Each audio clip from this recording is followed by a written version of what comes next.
नमस्कार, सत श्री अकाल, आदाब। कैसे हो आप सब? मैं Sagar Maurya YCT books official YouTube channel पे आपका हार्दिक स्वागत करता हूं। आज की क्लास हमारी है भारत के अपवाह तंत्र के अंतर्गत गंगा नदी अपवाह तंत्र, गंगा रिवर सिस्टम। गंगा, इससे पहले अभी हमने पिछली क्लास में पढ़ा था सिंधु नदी तंत्र के बारे में। आज है हमारा गंगा नदी तंत्र।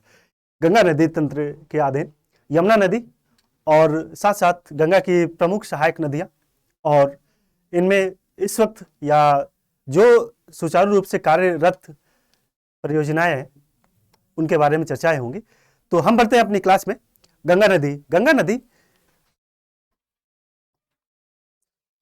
नदी ये भागीरथी और अलकनंदा की संयुक्त धारा का नाम है गंगा नदी।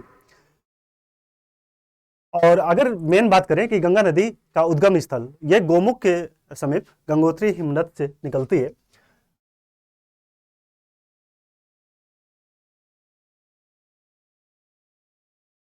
ये गंगोत्री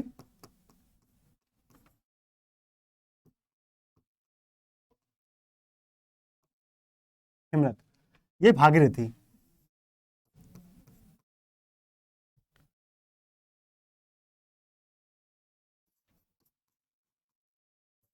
भागीरथी भागीरथी और ये रही मंदाकिनी। मंदाकिनी के तट पे केदारनाथ अवस्थित है। केदारनाथ और ये अलकनंदा। अलकनंदा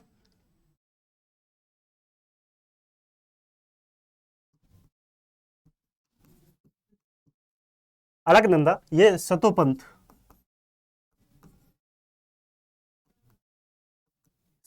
हिमनद से निकलती है। और यहीं पे बात करें, ये हुई मेन नदियां। और अब बात करते हैं कि अलकनंदा से ये धौली गंगा विष्णु प्रयाग में,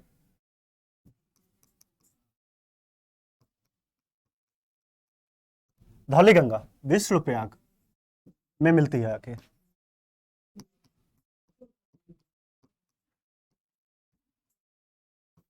विष्णु प्रयाग में। और एक नदी जो अलकनंदा के बाएं तट से मिलती है, पिंडार नदी।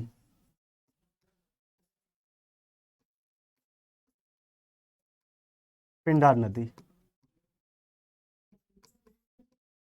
ये कर्णप्रयाग कर्णप्रयाग में अलकनंदा से मिलती है। और मंदाकिनी नदी की बात करें, ये मंदाकिनी नदी है।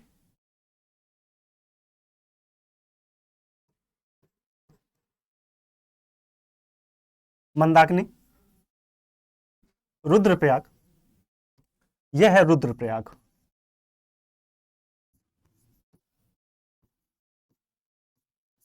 रुद्रप्रयाग और रुद्रप्रयाग से मंदाकिनी नदी आके शामिल मिल जाती है। और अलकनंदा आगे बढ़ते हुए ये भागीरथी और अलकनंदा का जो संगम होता है ये देवप्रयाग। ये सभी स्थान उत्तराखंड राज्य में स्थित है। और यहीं से आगे जो है अलकनंदा और भागीरथी की संयुक्त धारा को गंगा नदी बोलते हैं। ये ऋषिकेश होते हुए, ये है ऋषिकेश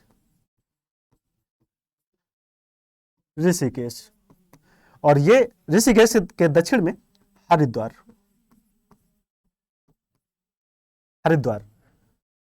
यहीं से गंगा नदी कहलाती है। और सबसे इंपॉर्टेंट पॉइंट कि गंगा नदी उत्तराखंड के किस स्थान से पहाड़ को छोड़कर मैदानी क्षेत्र में प्रवेश करती है। हरिद्वार के समीप से ये पहाड़ को छोड़कर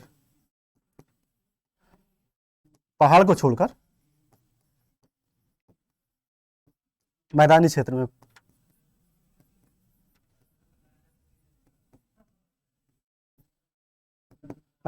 में प्रवेश करती है। ओके, अब एक चीज और, टिहरी डैम अक्सर सुर्खियों में रहा क्योंकि ये पर्वतीय क्षेत्र में इतना ऊंचा बनाया गया है जिसके कारण भूकंप आने की सबसे ज्यादा चांसेस होते हैं। टिहरी डैम ये भील गंगा भील गंगा। भील गंगा भागीरथी से जिस स्थान पे मिलती है उसको कहते हैं टिहरी। ये टिहरी नामक स्थान पर बांध बनाया गया जिसको टिहरी बांध बोला जाता है। और यहीं पे एक परियोजना शुरू की गई, टिहरी परियोजना, जिससे ये अब आगे बात करते हैं गंगा नदी।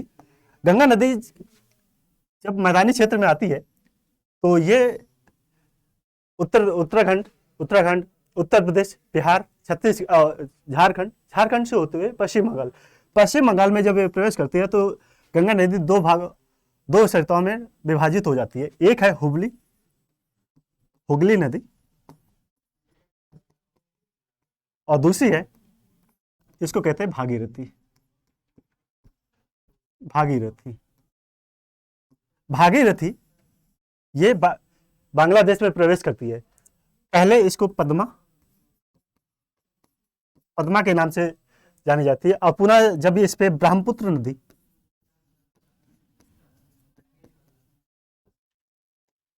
नदी जब आके मिल जाती है तो इसको मेघना के नाम से जानते हैं। और मेघना के नाम से ये बंगाल की खाड़ी में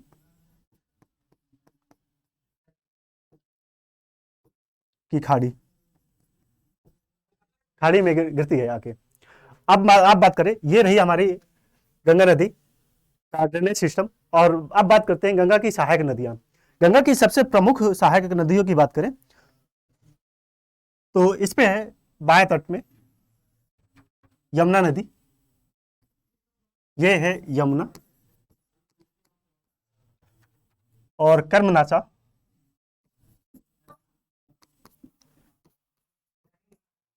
और सोन नदी।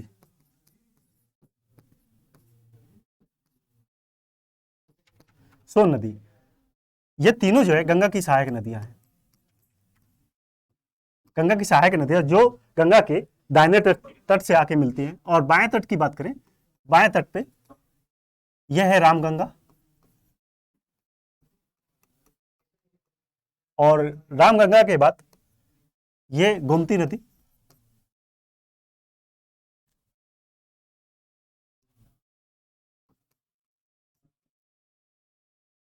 गोमती नदी, और गोमती नदी के पूर्व में ये घाघरा नदी।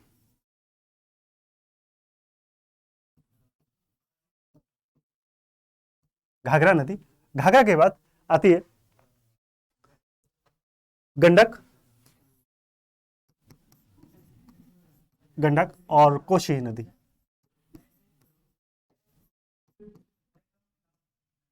ये सारी की सारी गंगा के बाएं तट पे मिलने वाली नदियां हैं। और लास्ट में एक है जो लास्ट में सबसे भारत में महानंदा। भारत में गंगा के बाएं तट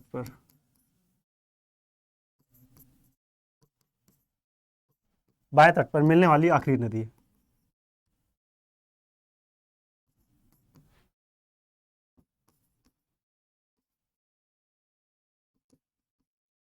आखिरी नदी है, इसको ध्यान दीजिएगा। 2000 2014 के हाईकोर्ट के एग्जाम में पूछा गया था कि गंगा की वो कौन सी सहायक नदी है जो भारत में लास्ट छोर पे बाएं तट पे आके मिलती है। तो अब हम बात करते हैं इनके उद्गम केंद्र। सबसे पहले आते हैं यमुना नदी। यमुना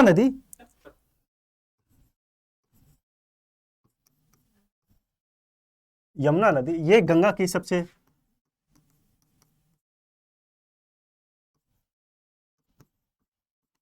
लंबी सहायक नदी है।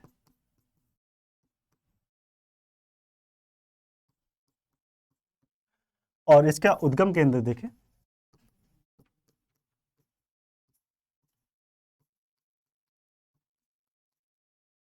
उद्गम केंद्र की बात है, ये बंदरपुछ के करीब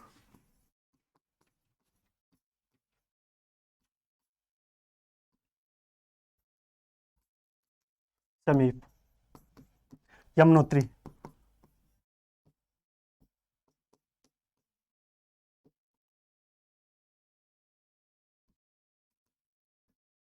हिमनद से निकलती है। ओके, ये रही हमारी गंगा नदी। और यमुना नदी, यमुना नदी की जो सहायक नदी है, हिमालय क्षेत्र में सहायक नदी है।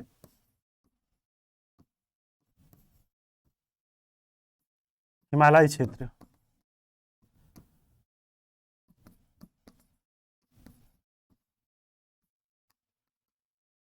सहायक नदी वो टोंस नदी है।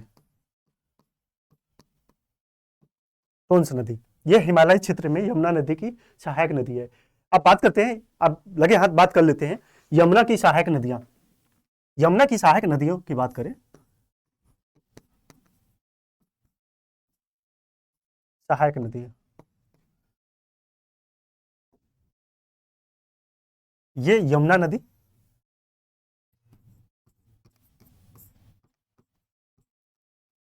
और ये रही पहली सहायक नदी चंबल।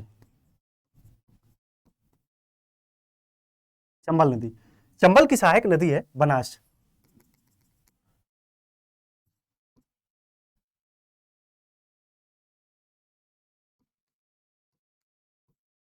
बनास नदी। और एक और सहायक नदी है जो चंबल के दाहिनी तरफ, दाहिने तट में मिलती है, ये क्षिप्रा नदी। क्षिप्रा नदी, क्षिप्रा नदी में सबसे भारत का सबसे पवित्र माना जाने वाला उज्जैन शहर अवस्थित है। उज्जैन शहर,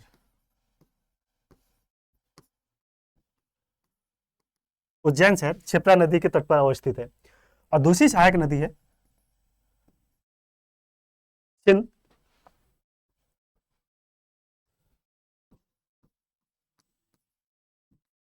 सिंध। और तीसरी सहायक नदी बेतवा। बेतवा। और चौथी यमुना की सहायक नदी है केन नदी।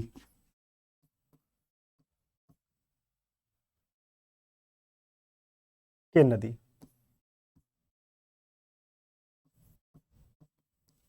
केन नदी। अब बात कर लेते हैं यमुना की कुछ ये जो सहायक नदियां हैं इनका उद्गम स्थल की बात करें, ये चंबल सबसे प्रमुख। चंबल ये मध्य प्रदेश के माहू, माहू से निकलती है। माहू मालवा का पठार में स्थित है। मालवा का पठार। बाकी नदियां विंध्याचल पर्वत से निकलती हैं। विंध्याचल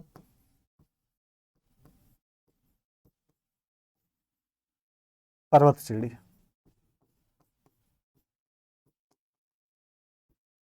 पर्वत श्रेणी से निकलती है। केन हो गई, बेतवा हो गई, सिंध। तो अब बात कर लेते हैं हम अपने यहाँ गंगा नदी के। गंगा नदी की जो अन्य सहायक नदियां हैं यमुना, जैसे रामगंगा, पहली जो बाएं तट पे मिलती है वह है रामगंगा।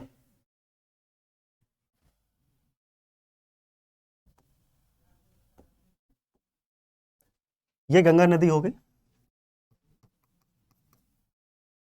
गंगा नदी सबसे पहली नदी है रामगंगा, जो बाएं तट से मिलती है। ये रामगंगा का उद्गम स्थल देखें, ये नैनीताल।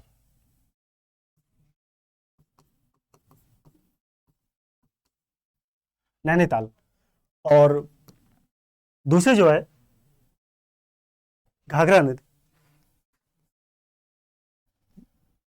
घाघरा से पहले आते हैं गोमती नदी। गोमती नदी, इसके उद्गम स्थल की बात करें, ये पीलीभीत से निकलती है। पीलीभीत से निकलती है गोमती नदी। और गोमती नदी के तट पर ही भारत के दो प्रमुख शहर अवस्थित है, लखनऊ और जौनपुर। अब बात करते हैं घाघरा नदी।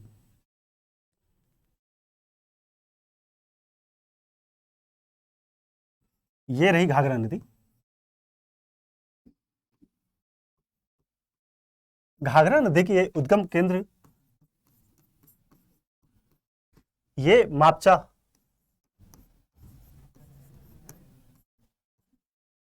चुंग, तिब्बत में।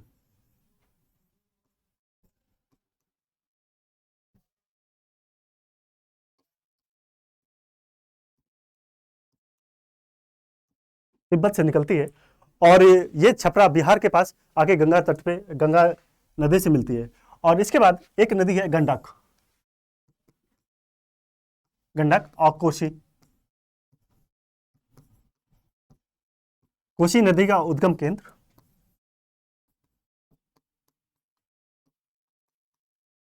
ये है बसाई, गोसाई। ओके। और एक जो सबसे लास्ट, महानंदा, महानंदा। इसका उद्गम केंद्र देखें, ये दार्जिलिंग पहाड़ियों से निकलता है, दार्जिलिंग।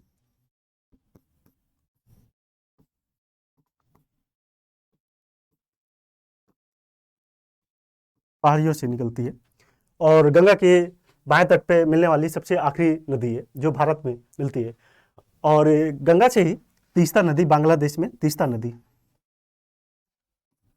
तीस्ता नदी, तीस्ता नदी मिलती है और बाएं तट पे ही ब्रह्मपुत्र नदी मिलती है, ब्रह्मपुत्र नदी मिलती है। ओके। ये रही भारत में स्थित गंगा नदी तंत्र की सहायक नदियां। और साथ ही साथ अब बात कर लेते हैं भारत, ये गंगा नदी तंत्र में कुछ परियोजनाएं जो नदी घाटी परियोजनाएं चालू हैं। पहला है टिहरी परियोजना। टिहरी परियोजना ये भागीरथी और भील गंगा के तट पर,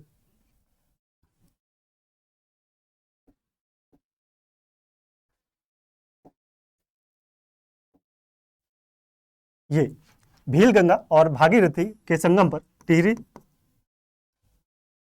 जल विद्युत परियोजना स्थित है। और दूसरी बात करते हैं टनकपुर। टनकपुर टनकपुर परियोजना ये उत्तराखंड और नेपाल की संयुक्त परियोजना है जो काली नदी पर अवस्थित है। और तीसरी बात करते हैं कोसी नदी। कोसी नदी नदी परियोजना ये बिहार के और नेपाल की संयुक्त संयुक्त परियोजना है।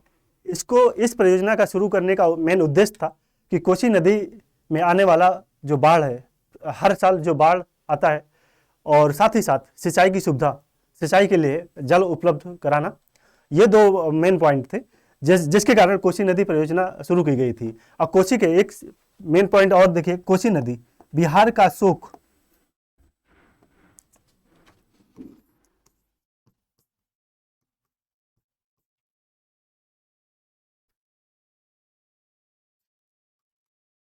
कोसी नदी को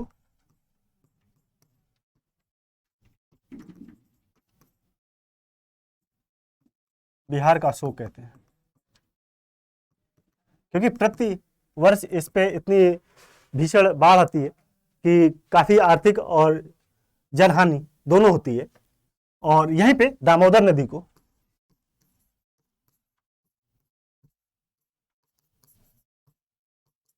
पश्चिम बंगाल का शोक कहते हैं।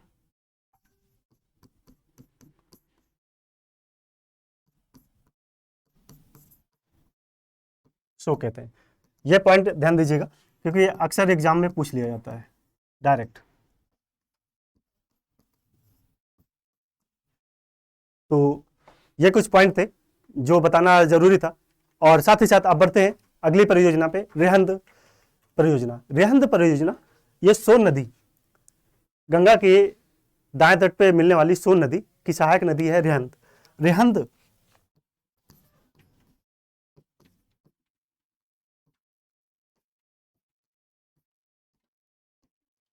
रेहंद परियोजना ये सोन की सहायक नदी,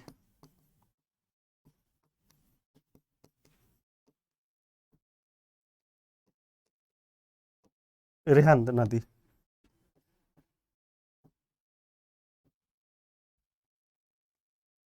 नदी पर और सोनभद्र जिला, उत्तर प्रदेश का सोनभद्र जिला, उत्तर प्रदेश के सोनभद्र, सोनभद्र में पिपरी, पिपरी नामक जगह पर। पिपरी नामक जगह जगह पर बृहद परियोजना शुरू की गई थी। और इससे जो लाभान्वित राज्य की बात करें, इस पे उत्तर प्रदेश, बिहार, बिहार के साथ साथ मध्य प्रदेश। और इसका जो जलाशय बना, जलाशय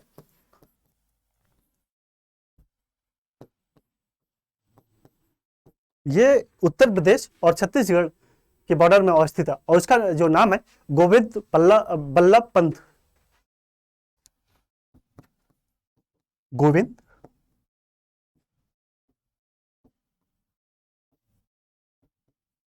बल्लभ पंत सागर कहलाता है। ओके, अब आगे बढ़ते हैं। अगला है बाण सागर। बाण सागर मध्य प्रदेश, उत्तर प्रदेश और साथ ही साथ बिहार की संयुक्त परियोजना है। ये सोन नदी पे बना है।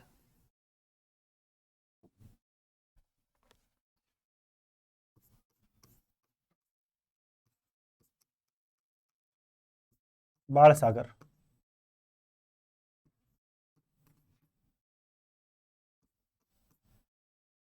ये सोन नदी पर बना हुआ है, मध्य प्रदेश के शहडोल में।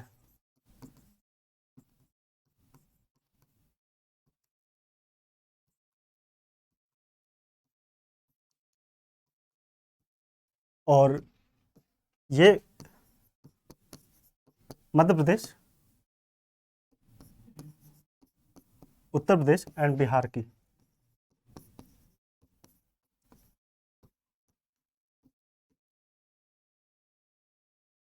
बिहार की संयुक्त परियोजना,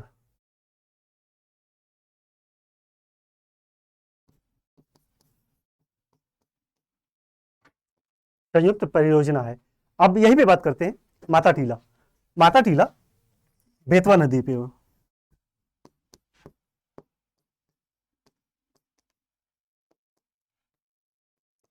ये उत्तर प्रदेश से आरो यारो में कई बार पूछा जा चुका है। माता टीला परियोजना किस नदी पे शुरू की गई और ये कहाँ पे स्थित है, और ये किस किस राज्यों के बीच या किस राज्य की परियोजना है। तो ये माता टीला, ये बेतवा नदी, बेतवा नदी, और ये उत्तर प्रदेश और एमपी की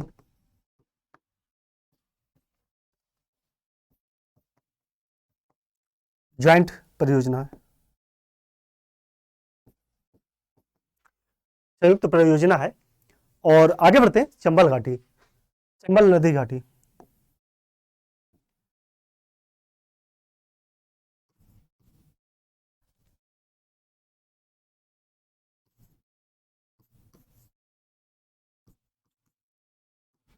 चंबल नदी परियोजना, इस पे जो है राजस्थान और मध्य प्रदेश दोनों दोनों राज्यों में 3 बांध बनाए गए।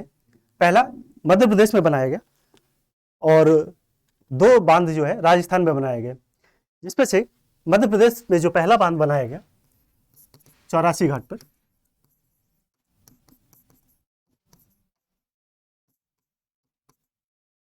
चौरासी में, इसके जो है जलाशय को गांधी सागर जलाशय कहते हैं।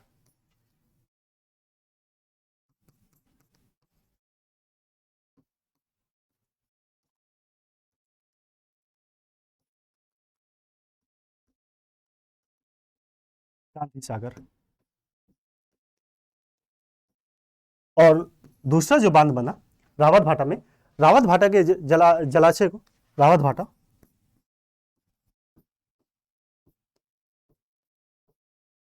जो जलाशय बना इसका राणा प्रताप,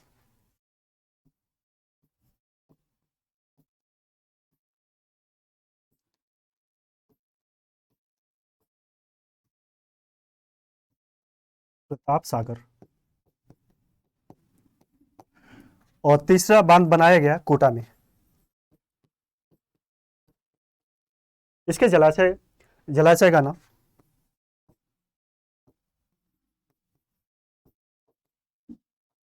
जवाहर सागर,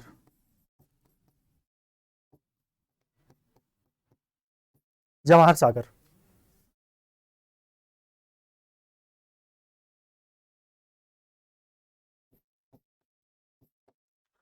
जलाशय।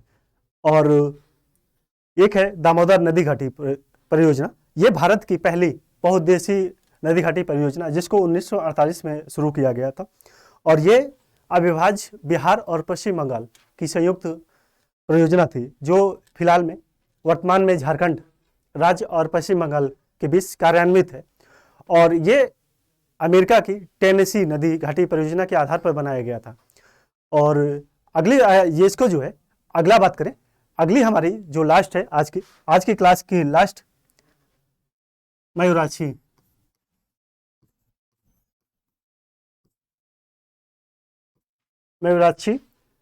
परियोजना। ये झारखंड और पश्चिम बंगाल की संयुक्त परियोजना है जो मयूराक्षी नदी पर अवस्थित है।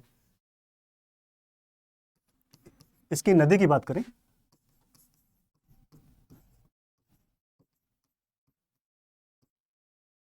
मयूराक्षी नदी, यह भी यूपी पीसीएस 2017 के एग्जाम में पूछा गया था प्री में, मयूराक्षी नदी घाटी परियोजना के बारे में।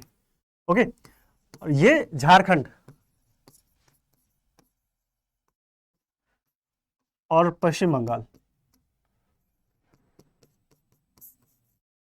की संयुक्त परियोजना है, और ये झारखंड के दुमका जिला में,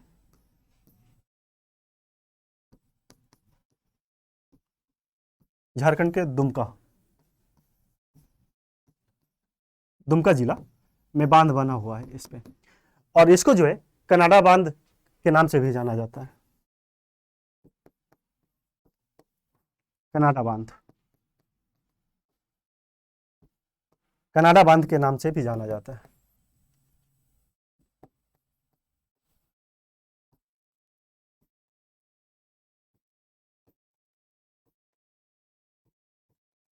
जाना जाता है।